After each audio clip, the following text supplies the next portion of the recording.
So Taylor Swift comes to Louisiana and cursed the New Orleans Pelicans. Let's find out right now on Pelicans Scoop. Cue the music. This is the Pelicans Scoop with Jordan Kitchens, breaking down everything under the sun about your New Orleans Pelicans. Smash that like button, leave a comment, and subscribe to stay on top of your Pels content. Now, running point, here's Jordan. What is good, everybody? I mean, is there anything good right now with Louisiana sports? But we're back again for another edition of the Pelicans Scoop. I am your host with the most, Jordan Kitchens. We are back again. Yes, ladies and gentlemen, we're back again off a what? They ended up having a weekend series with the Portland Trailblazers where the Pelicans ended up splitting that with them, winning on Friday, losing yesterday on Sunday with your Saints. Yeah. And it's a lot of drama, guys. It's a lot of drama that, you know, from outside looking in, you might not get, right? It's a lot of drama behind this game.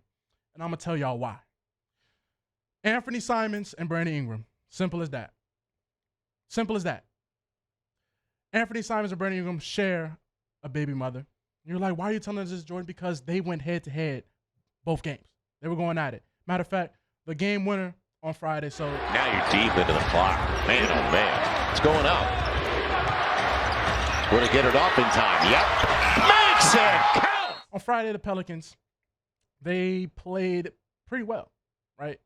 Outside the first half, it was, they was filling each other out. Second half, I ain't gonna say they dominated the Trailblazers, but they played like a team that knows how to come together. I mean, they can also thank DeAndre Ayton for that, because DeAndre Ayton on Friday was a night and day to how he looked on Sunday. DeAndre Ayton on Friday, basically you felt like he played with the Pelicans. But when I'm speaking about the first half, specifically Friday and basically the whole game on Sunday, is that the lack of a point guard. DeJounte Murray is out 4 to 6 weeks or 4 to 8 weeks. Knowing the New Orleans Pelicans, he will be out 8 weeks. All right, you can just nip the 4 weeks in the butt. He'll come back in 8 weeks. So the lack of not having DeJounte, not having that guy that just looking to get everybody involved, and you kind of had to force Zion back into that point Zion role. And people love that role for him.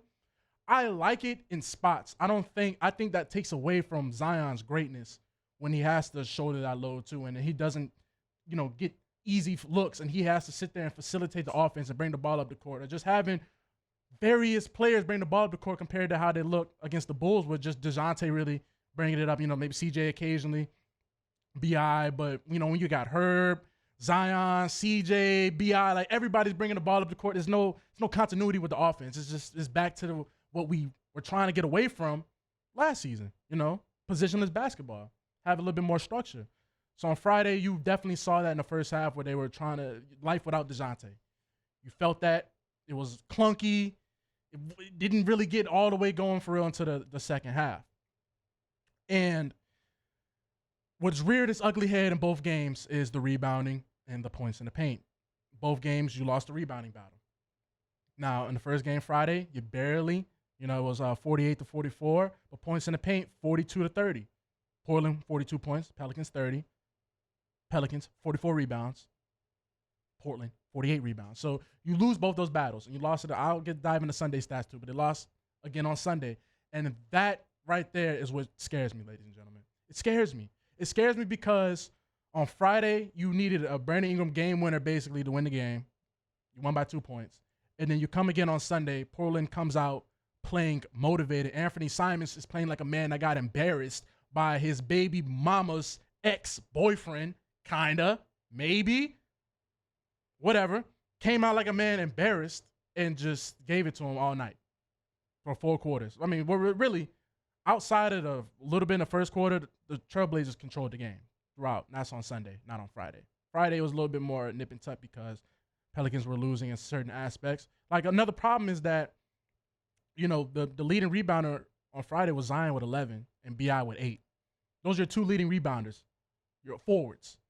And that's just it's not long term, guys. I don't know what else to tell you. Like, yes, you won, but it's a rock fight with the Trailblazers. Do we really expect anything out of the Trailblazers? Not really. So, we get rock fights like that. It's scary. And Jeremy Grant playing like He's OKC Kevin Durant. Jeremy Grant, ladies and gentlemen. Jeremy Grant on Friday had 34 points. Jeremy Grant had 34 points, and he shot 8 for 17 from three. Not from the field, from three. Jeremy Grant got up 17 three-pointers in an NBA game in 2024. Granted, I'm willing to chop a pinky off. That will never happen again. In his career, he will never get up over 15 three-pointers again. So you survived the Jeremy Grant game, basically. You survived the Jeremy Grant game, and you needed Brandon Ingram to be heroics, hit a nice little game winner. But the reason why I brought up the whole baby mother stuff and all that is because from this clip right here. Yeah, twin. Yeah, twin. Tell her who better. Tell her who better. You know, after Trey Murphy comes up to B.I. and tells him, tell her who's better. Tell her who's better. We know who he's talking to. We know what he's talking about. Because he hit the game winner on Simons. And Simons took that very personally. So he took it very personally. And on Sunday, things just, I ain't going to say things fell off the tracks, but it was definitely night and day. It was night and day. But can you really say it was night and day? Because Simons had good games Friday and Sunday. He just got blocked at the end by Herb and Zion, but still played well. They dominated the boards even more. So on Sunday, it was 39-51. You lost 39-51 on the rebound battle. It's not a winning. That's not a winning recipe. You shot 8 for 29 from three, 27% from three as a team. It's not a winning recipe. Points in the paint, 44-54. So you lost 10 points. You lost by 10 points in the points in the paint. I mean, Simons and Jeremy Grant again. Jeremy Grant with a 28-point game, 9 for 17 from the field goal, not 3 this time. So they finally told him that you're not even going to do that again. So he actually just had a very efficient. Maybe because I'm not watching Trailblazers games and maybe I haven't really been tapping in with Jeremy Grant other than when the Pelicans play him or other than when he was on the Nuggets back in the day. But Jeremy Grant coming out here and having efficient, great games was bad for business. In Portland, if we're being honest, their roster structure is just I like it. You know, Kamara, he was hitting some threes. You know, I like when Aiden's actually involved and not just being an ogre. Like when he's actually being involved in the team and actually playing with a little bit of juice. He's decent. I wouldn't, you know, the people were talking about trying to trade. I don't like having a player with a motor like that you have to crank his motor. I'd rather have to turn a player to chill out. You know, like a Najee Marshall. I'd rather having to tell the dog to calm down and try and get my dog to want to bark. That's just me personally wise. So I'm not saying trade for DeAndre Ayton, but when he was involved yesterday, he looked way better. It was night and day, and you felt the difference. Like on Sunday, Ayton had 12 boards, and Donovan Clingan, the rookie from UConn, had 9. You felt their impacts. Clingan, Friday and Sunday, he's blocking shots, shot blockers. You know, one of my notes that I was really writing down was, thanks for Portland, they're playing like a team that's at home. They're playing, well, this is really Sunday, right? It's a little bit of both, but it's really just Sunday because Friday, it was a weird game Friday. But Sunday, they play like a team at home. You know, when you're at home, your role players play better. They play more loose. They play like that at home. Things were just going away. They were getting every offensive tip, you know, offensive rebounds. There was one time where I don't know who finished. It might have been Simons or whatever. They missed the layup, and just immediately DeAndre Ayton just catch the putback, slams it. Like, just when those buckets are going for you, that's usually a bad sign, especially when you're on the road. You know, they had a lot of that going on. The role players were playing great. They were juiced. They were not trying to go 0-2 at home. You could tell Chauncey Billups had them ready to go. They were hitting timely shots. Like when the Pelicans would kind of look like they were making a run, boom, boom, boom. They would hit a couple threes and just get some easy shots. So Simons was not going. And Anfernee Simons was not going. Anfernee Simons is a great player. He's a good player in this league. He plays in Portland, so you're not going to really, you know, he's not going to really be in the national spotlight. But Anfernee Simons is nice. And he showed the Pelicans he's nice. You have to respect him, you know? Have to respect him. I mean, but another thing with Sunday, you know, when you have Zion and B.I. getting under 20, they both have 14, it's not just – you can look at the stats and you can watch the game and nothing adds up, right? Sometimes you can look at the stats and be like, well, damn, how did we lose this game? Because you didn't watch it. And you watch it and you be like, oh, well, I see what happened. Okay. Or you can watch the game and then the stats not adding up. You're like, damn, we won, but we shouldn't have won. That's kind of how Friday felt like. We won, but we kind of shouldn't have won. This is one of the games where like, oh, we look bad and the stats are bad. So everything just, like I said, it don't make sense. Well, I guess it does make sense. I guess it does make sense when you add it all up together. Zion, he's not looked great. I mean, you could tell he's working back from the sickness. Friday he didn't shoot well, but he had a great game. Like he had like 11 rebounds, couple blocks. He was a positive game. Sunday he did not shoot well at all.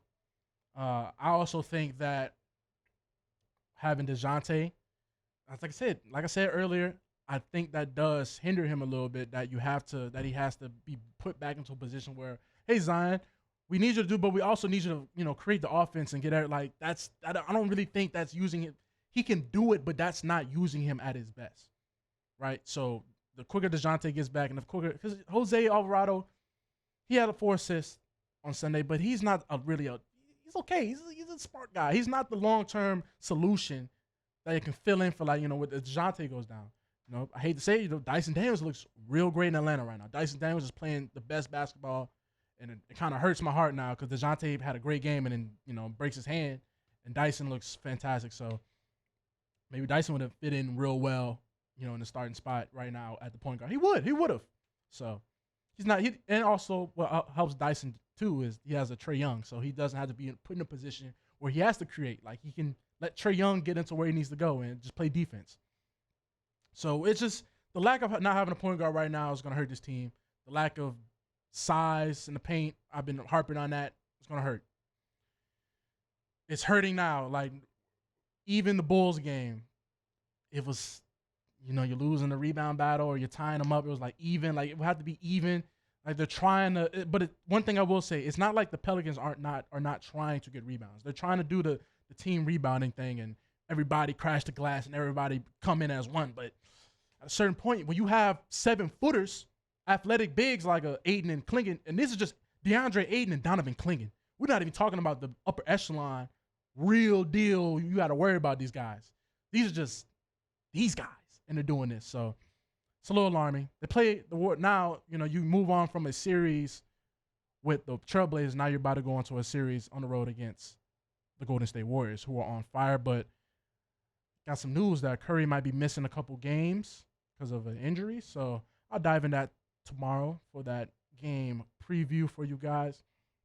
All in all, man, my final takeaways from the game, to make a long video short, is that, one, we have to find a way where Zion is not fully reliant on having to create the offense, where we can get Zion easier looks.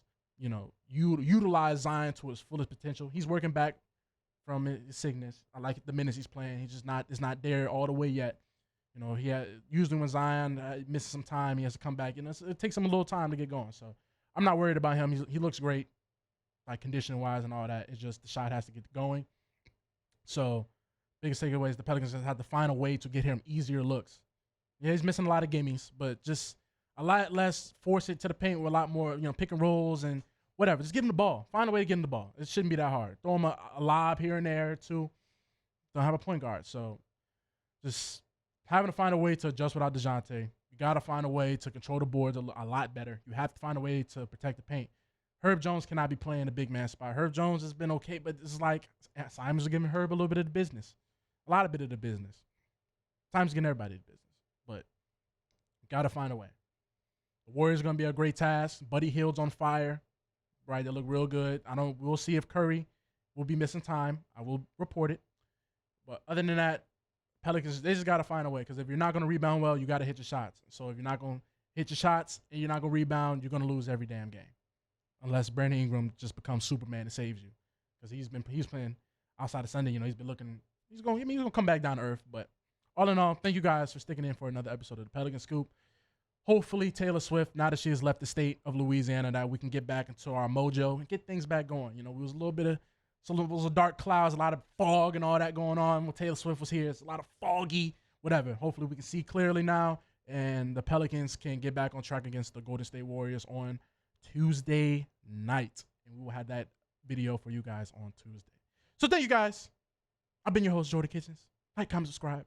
Smash the bell notification. I'm signing out. Peace.